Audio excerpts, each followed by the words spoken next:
Olá pessoal, aqui é o professor Arthur falando. Estamos aqui para o nosso primeiro vídeo do capítulo de cálculo vetorial em R3. Estamos chegando no final do curso, né? Bom, o que a gente vai fazer nesse capítulo? Cálculo vetorial em R3. A gente vai estudar generalizações do teorema de Stokes e do teorema da divergência de Gauss, que a gente viu eles no plano, né? A gente viu o cálculo vetorial no plano ou cálculo vetorial em R2, certo? E tudo que a gente vai fazer hoje, então, a partir de hoje, é generalizar isso para uma dimensão a mais, ok? Então, em vez de ser, vou fazer um desenho aqui, cálculo vetorial em R2.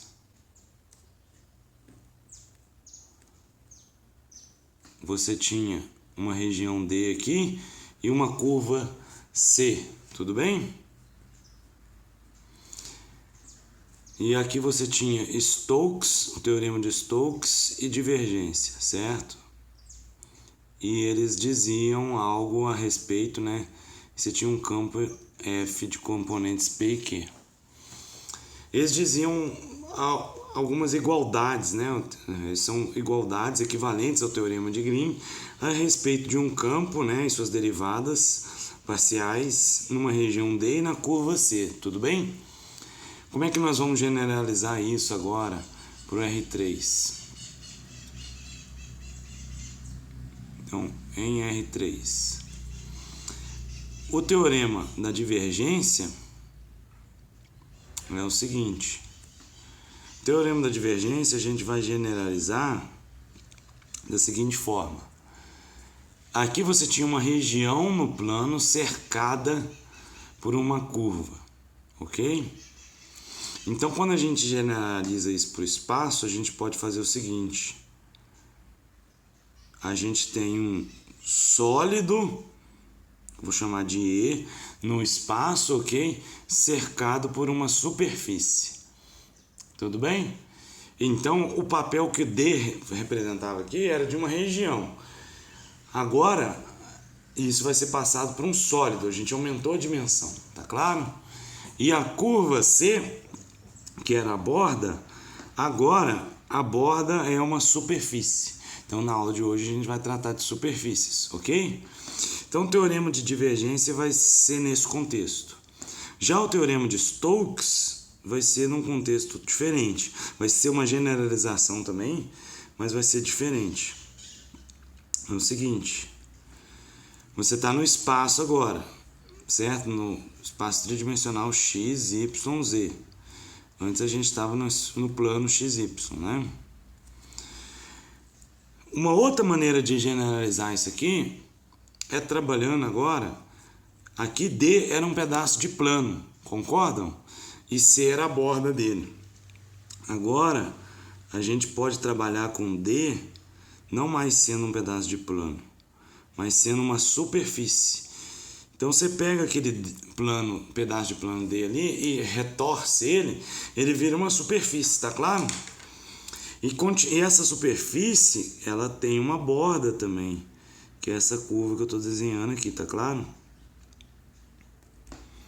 Que faz o papel da curva C. Tudo bem? Lá do R2. Então veja bem que há duas maneiras diferentes de generalizar. Uma é aumentando a dimensão. Então o interior vai ter dimensão 3, vai ser um sólido. E a borda vai ter dimensão 2, vai ser a superfície. Ou simplesmente trazendo esse objeto agora, retorcendo esse objeto para o espaço tridimensional. Então um pedaço de plano vira um pedaço de superfície e a borda continua sendo uma curva.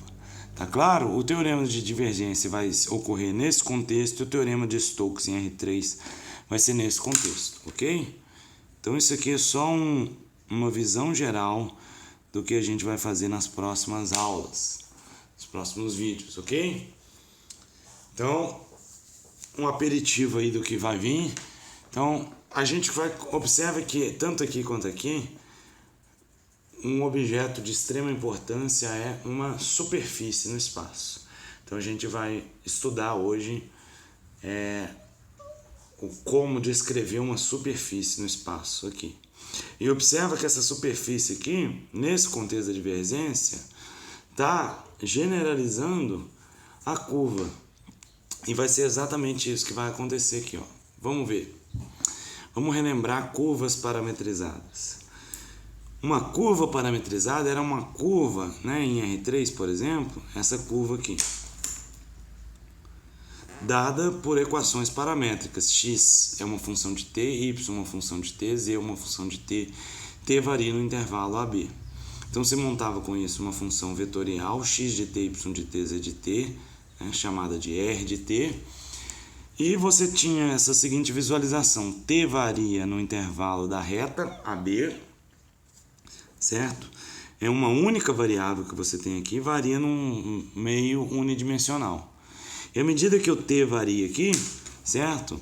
Por um ponto aqui, você aplicando a função vetorial R aqui nesses t's variando, você descreve uma curva no espaço, certo? Ou seja, é como se a função R ela retorcesse aquele pedacinho ali de reta, ela como se fosse um arame, que aqui está reto e aqui ela entortou.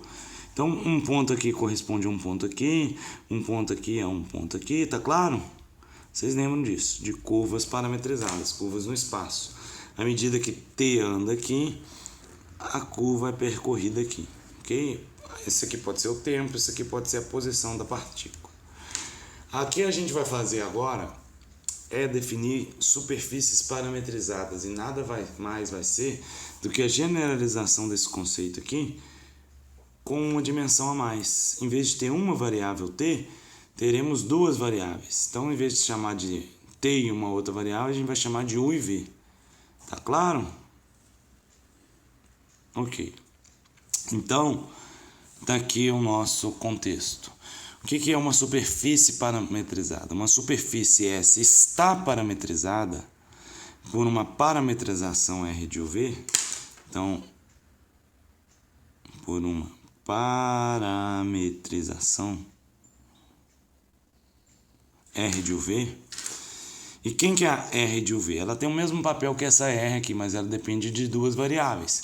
Ela é uma função vetorial cujas três componentes, x, y e z, são funções de u e v. E u e v agora está num domínio do R2. Então, se você tem uma parametrização e se sua superfície é o conjunto de todos os pontos que são imagem dessa parametrização, com u e v variando num certo domínio, então essa superfície sua está parametrizada, certo? Então a gente entende melhor por esse esquema aqui. Você tem aqui u e v, é um plano, certo? Análogo a essa reta do eixo t aqui, certo? Tá? É um espaço R2 ambiente aqui. Não é onde sua superfície está. Mas nesse conjunto, nesse espaço UV aqui, você tem um conjunto D aqui. Então os pontos aqui em D são da forma UV, né? Então eu vou pegar aqui um ponto U0, V0. Tá claro? Aqui tem um ponto U0, aqui o V0. Então, esses pontos aqui são levados pela parametrização numa superfície S no espaço R3, ok? Porque o X vai ser a imagem de U e V, o Y vai ser a imagem de UV, o Z vai ser a imagem de UV, com U e V variando aqui. É a mesma coisa que está acontecendo aqui, só que agora com duas dimensões. Então é como se você tivesse um pedaço de chiclete plano aqui, e você aplicou uma regra de deformação descrita pela função R, aqui, de UV, ela deformou esse pedaço plano numa superfície, ok? Por exemplo, ela deforma uma circunferência numa esfera, ok? Ou deforma um pedaço de plano, um retângulo num cilindro. Quer ver? Ó, tá vendo? A folha aqui é um retângulo, né? Se eu deformar ela assim, ó, ela vira um cilindro, uma superfície no espaço R3. Aqui, plana, ela está no espaço R2, U e V. Tá claro? Então, essa é a ideia de superfície, ok? Então, à medida que você se movimenta aqui dentro, você se movimenta na sua superfície aqui na imagem, ok? Então, a sua superfície é o traço ou é o conjunto imagem da sua parametrização. É isso que essa igualdade está falando aqui, ok? A gente vai ver alguns exemplos no vídeo de hoje ainda. Bom, curvas de grade é um conceito importante que vocês precisam saber. Quem são as curvas de grade de uma superfície? Faz o seguinte, fixa U igual a U0, certo? E varia V. Quando V varia, certo? A gente tem o que, ó? U fixou igual a U0 e o V variou. A gente está aqui, ó. A gente tem aqui uma reta U0, V, dentro do conjunto D. Tá claro? Onde que isso é levado? Observe que isso depende só de um parâmetro. Esse aqui é como se fosse a curva R2 de V igual a R de U0V. Ela só depende de um parâmetro. Ela é uma curva desse tipo aqui, ó, onde o parâmetro, em vez de ser T, ele é V. Ok? Porque o U está fixado aqui. Então, à medida que o V varia aqui, você tem uma curva em S. Então, se aqui você tem um ponto na superfície, você tem um ponto U0, ou seja, o ponto R, né, de U0, V0, à medida que você varia aqui, ó, você pode ter essa curva aqui. Essa curva aqui verde é a imagem dessa reta aqui. Ela é chamada uma curva de grade com U igual a constante. Tá claro? Agora, quando a gente fixa V e varia U, a gente está aqui. Fixamos V igual a V0 e variamos o U. Então, aqui a gente tem um segmento de reta dentro do conjunto D, com U variando e V fixo. Isso aqui elevado pela parametrização, você vai ter X de U V0, Y de U V0, Z de U V0. Vai ser uma curva também em S, porque você só tem um parâmetro variando e o outro está fixo.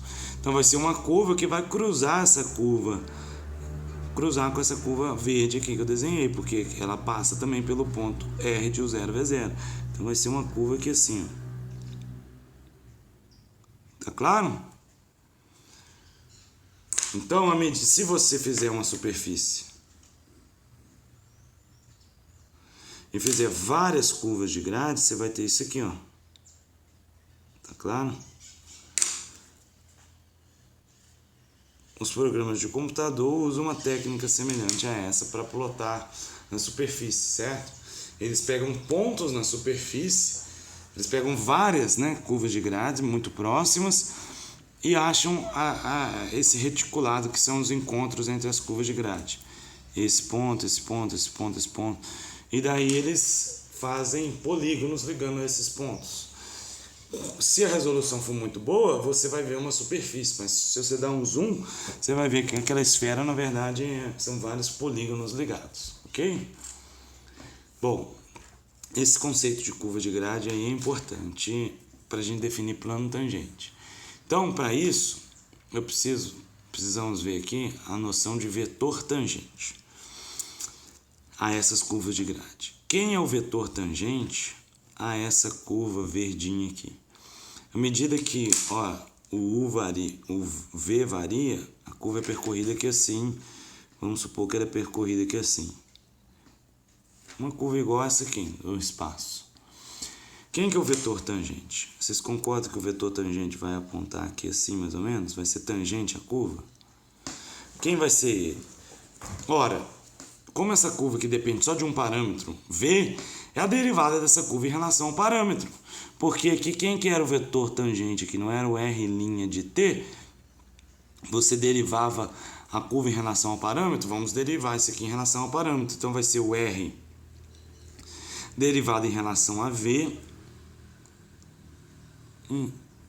com o zero fixo e o V variando. Agora, se eu quiser no ponto V0, né? Eu quero o vetor tangente em o 0, V0. Eu fixo ali. Tá claro? É esse vetor aqui.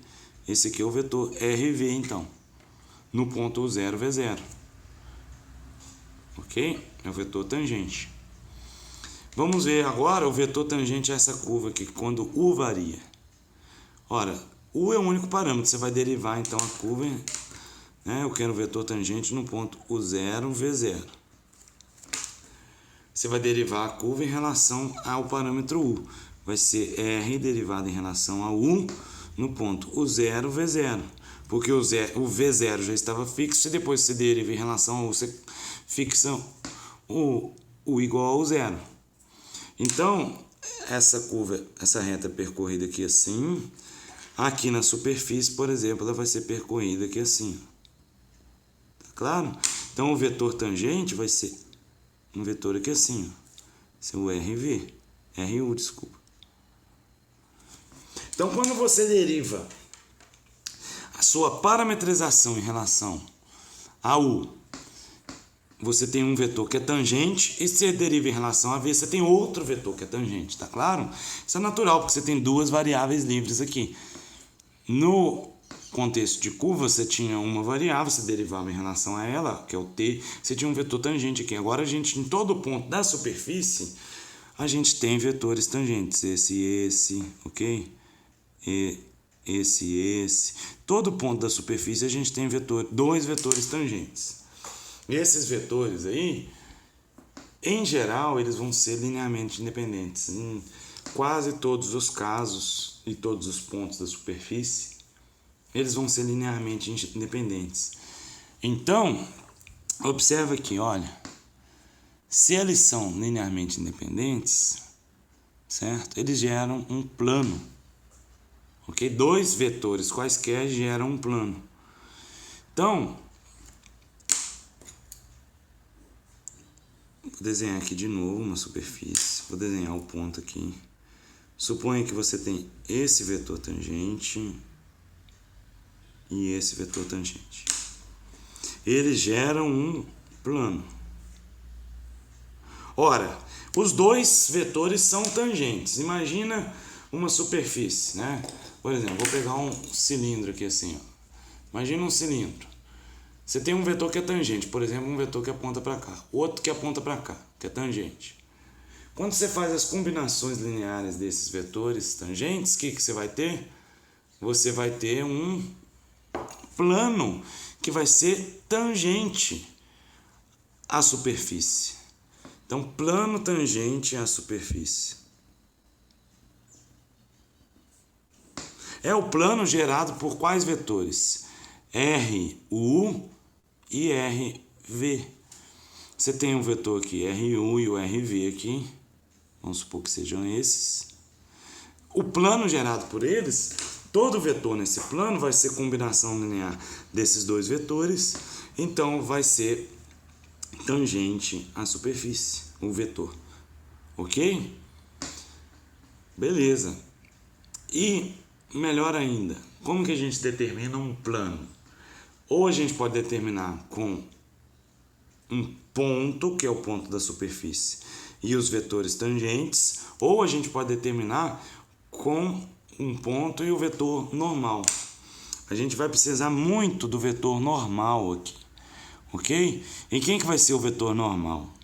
É um vetor que é perpendicular a todos os vetores do plano. A gente sabe que, dados os dois vetores, se a gente faz o produto vetorial entre eles, a gente tem um vetor perpendicular aos dois vetores originais. Então, o vetor normal ao plano tangente vai ser o vetor RU vetorial RV. Tá claro? Então, isso é muito importante, pessoal. Guardando, então, a superfície. É a mesma ideia que uma curva, mas parametrizada por duas variáveis, U e V. Dois parâmetros livres aqui. Então, U e V aqui são os parâmetros.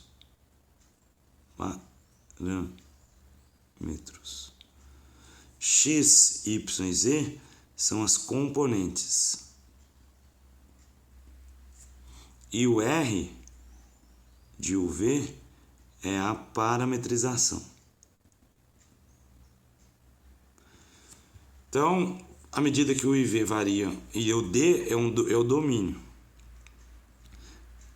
À medida que o IV varia nesse domínio, x, y e z variam em R3 e descrevem uma superfície parametrizada por essas equações aqui, ou por essa função vetorial. Tá claro? Então aqui, ó, isso aqui são as equações paramétricas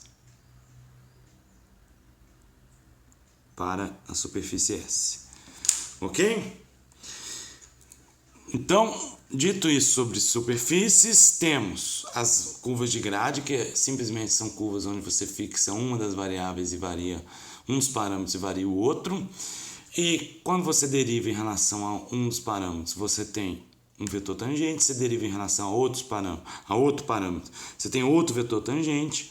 Esses dois vetores tangentes, em geral, vão ser LIs e vão gerar um plano, que é o plano tangente à superfície. O produto vetorial desses dois vai ser uma superfície. Vai ser, desculpa, um vetor normal à superfície. Ok? Então eu vou fazer um exemplo aqui agora para fixar tudo isso, ok? E depois no outro vídeo eu vou fazer mais exemplos, ok? Porque essa matéria vocês precisam... A maior dificuldade está em encontrar parametrizações, entender a geometria, certo? As contas são fáceis, então vou fazer exemplo nesse vídeo e no outro vídeo. O exemplo que eu vou fazer é esse aqui, ó. Identifique e esboce a superfície parametrizada por R de UV igual 2 cosseno 1, V e 2 seno 1. Identifique as curvas de grade U igual constante, V igual constante. Vamos fazer a letra A, então. Então, você tem a parametrização aqui, ó, X de U, Y de U, X de UV, Y de UV, Z de UV. Ok? A gente pode escrever assim, X é 2 cosseno U, Y é V, Z é 2 seno U e o IV, como não falou nada, está em todo o domínio R2, ok? A pergunta é, quem é a superfície cuja parametrização é essa aqui? Cujas equações paramétricas são essas? Ok? A gente tem que descobrir, então, quem é essa superfície. Olha, a gente pode observar aqui que tem uma espécie de coordenadas polares sendo usada aqui, ó. X é 2 cosseno U e Z é 2 seno U. Então, se a gente faz x ao quadrado mais z ao quadrado, dá 4 cosseno ao quadrado mais 4 seno ao quadrado, que dá 4. Então, no plano XZ, nós temos uma circunferência de raio 2, ok? Então, a projeção da nossa superfície, ou o corte da nossa superfície no plano XZ, é uma circunferência. Então, eu vou fazer aqui, ó, X, Y, Z. Se você esquece o Y, você tem uma circunferência de raio 2. Agora, e o Y? Vamos ver o Y, então. O Y, ele é um V, que não está relacionado nem com 1 aqui, nem com X e com Z. Então, o Y é uma variável, é o V, né, que varia também, que não tem relação. Então, à medida que o V varia, o Y cresce, certo? Então, nós temos o seguinte. Para cada V fixo, se você fixar o V aqui, ó, para cada V fixo, nós temos uma circunferência de raio 2 no plano XZ. Mas, como o Y é V, essa circunferência... Então, quando o Y é 0, por exemplo, quando o Y é 0,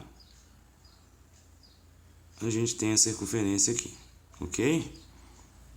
Quando o Y é 1, a gente tem a mesma circunferência, mas aqui no 1. Tudo bem? Onde aqui é 1. Tá claro? Porque vai ser y igual a 1 e o x e o z vai ser a mesma circunferência. Então, o que a gente tem? A gente tem uma um cilindro, certo? Circular infinito, ok? Porque ele vai para lá também e para cá, porque o V varia de menos infinito a infinito. Então o y varia de menos infinito a infinito, tá claro? Então para cada y fixo você tem uma circunferência na altura aqui do y.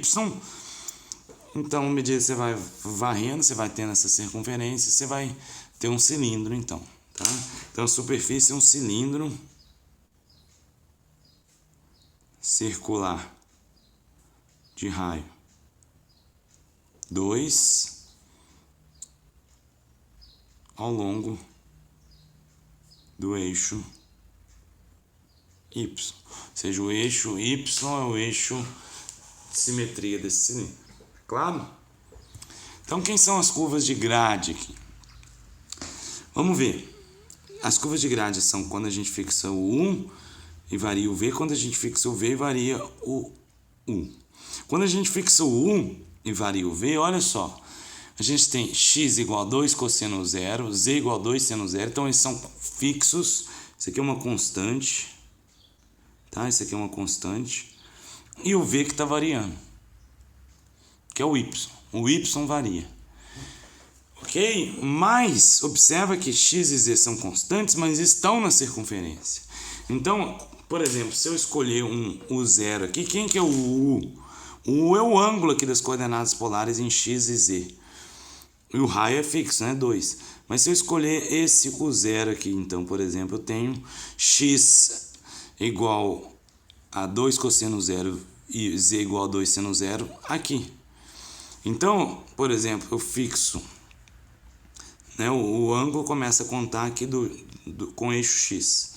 Okay? O ângulo que o vetor aqui da circunferência faz com eixo x. Fixa esse o zero aqui, por exemplo. O x e o z estão fixos aqui e o v varia, que é o y. Então o y varia, você tem isso. Certo? Agora se você fixar outro zero, fixar um zero menorzinho, você tem isso. Se fixar um zero maior, você tem isso. Então quem são essas curvas de grade? A gente vê que são retas contidas, né, no cilindro, porque tem que ser contido no cilindro a curva de grade, porque ela está no cilindro, que ela satisfaz a parametrização, e paralelas ao eixo Y. Ok? São as retas paralelas ao eixo Y ali. Imagina, se você tem um monte de palitinho assim, certo? Aqui você tem canetas, mas pega vários palitinhos assim, você consegue formar até um cilindro, não consegue? Com vários palitos, um do lado do outro. Assim. Mais ou menos essa ideia. Agora, quem são as outras curvas de grade? Quando V é V0. O x é 2 cosseno U, z é 2 seno U e o y está constante. Então, você fixou o y.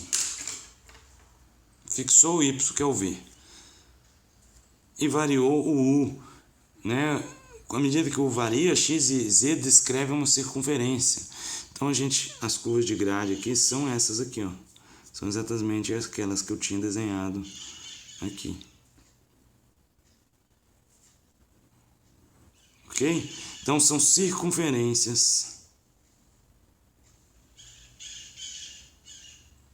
paralelas ao plano y igual a zero, ou plano xz, certo? Então são circunferências paralelas a, digamos, a base do cilindro, que é uma circunferência no plano xz.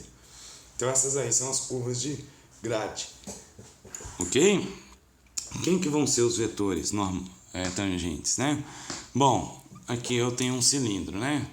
Quem que eu vejo? Quais são as curvas de grade? São retas aqui assim, ok? Essa reta, essa reta, essa reta, ok? E circunferências, certo? Passando, dando a volta aqui no cilindro. Quem que são os vetores tangentes? Ora, a essas retas, os vetores tangentes são os vetores diretor da reta. Então, a mesma coisa aqui, ó. São esses vetores aqui, ó. Tá claro? Vetores que são paralelos às retas ali. E as circunferências? Você tem uma circunferência aqui, certo? Quem que vai ser o vetor tangente quando você tiver aqui? Vai ser um vetor aqui assim, ó. Tangente aqui assim. Então, os vetores tangentes vão estar aqui assim, ó. Tá claro para vocês, ó? Observe que esse vetor tangente das retas, ele não muda, né? Agora, esse aqui muda. Ok? Porque você tá aqui, para ser normal, ele tem que apontar meio que para cima, para fora. Aqui, para ser normal, já aponta para cima, mas para outro sentido do x, tá claro? Acho que dá para ter uma visão geral, né? Vamos ver agora a letra... Vamos fazer a letra C de uma vez. São os vetores normais? Quem é o vetor normal? A gente tem que calcular esses vetores aqui, hein? Derivar em relação a U e V. Então, vamos derivar em relação a U, a parametrização. Qual que é a derivada da parametrização em relação a U? Ou seja, tá aqui, né? Derivada do cosseno de U é quanto? Derivada do cosseno é menos seno, então menos 2 seno U. Derivada de V, 0. Certo? U e V são variáveis independentes. Derivada de 2 seno U é 2 cosseno U. Então, quando o U varia, observe que a componente J aqui é 0, você tem exatamente esses vetores aqui. Esse. São os vetores, né, tangentes aos círculos ali, ok? Agora, quando o V varia, vamos ver. Derivada disso aqui em relação a V é 0. Desse cara aqui em relação a V é 1 e do outro é 0. Então, esse aqui é o vetor J. Ele é paralelo ao eixo Y, né? Então, o que a gente tem aqui? É esse vetor, todos esses vetores tangentes aqui das retas. São todos iguais ao J. O outro vetor tangente ele varia com 1. Tá claro? Então, quem que é o vetor normal? É o produto vetorial dos dois. Vai ser menos 2 seno U aqui, 0 e 2 cosseno U aqui. Que vai ser 0, 1, 0. A partir de hoje, a gente vai calcular produto vetorial em todas as aulas. Tá claro? Importante relembrar aí. Então, como é que a gente calcula? Na direção I, seria esse vezes esse, menos esse vezes esse. Então, vai ser menos 2 cosseno U. Ok? Esse vezes esse, menos esse vezes esse. Direção J, você tira a linha e a coluna do J, faz o determinante. Então, esse vezes esse, 0 menos esse vezes esse, 0. E teria que multiplicar por menos, porque o cofator do J tem um sinal de menos. Mas como é 0, deu 0. K, você tira a linha e a coluna do K. Mas não precisa multiplicar por menos, que o I e o K tem mais e o J tem menos, ok? Então, K, tira essa linha e essa coluna, fica esse vezes esse, menos esse vezes esse. Então, vai dar menos 2 seno U, ok? Ou seja, o vetor normal é menos 2 cosseno U, 0, menos 2 seno U. Ele varia com U. Quem que é esse vetor normal? Por exemplo, aqui está esse vetor tangente, o vetor normal vai estar aqui assim, ó. Ele vai ser perpendicular aos dois. Ok? Tudo bem? Joia. Então, para finalizar, vamos fazer a letra B aqui, que é desenhar a superfície. A gente restringe o domínio ao produto cartesiano do intervalo 0π/2 com o intervalo 0,3. Então, o U varia de 0 a π/2 e o V varia de 0 a 3. Se o U varia de 0 a π/2, então, em vez de ter toda a circunferência, a gente só tem o quê? Daqui, do eixo X até o eixo Z, né? Porque aqui você tem um ângulo de π/2, 90 graus. Tá claro? Então, em vez de ter todo o cilindro, a gente vai ter só essa parte aqui, com X e Z positivos. E além disso, o Y varia de 0 até 3. Desculpa, o V varia de 0 a 3. Mas quem é o V? O Y é V. Então, o Y vai variar de 0 a 3. Então, a gente vai ter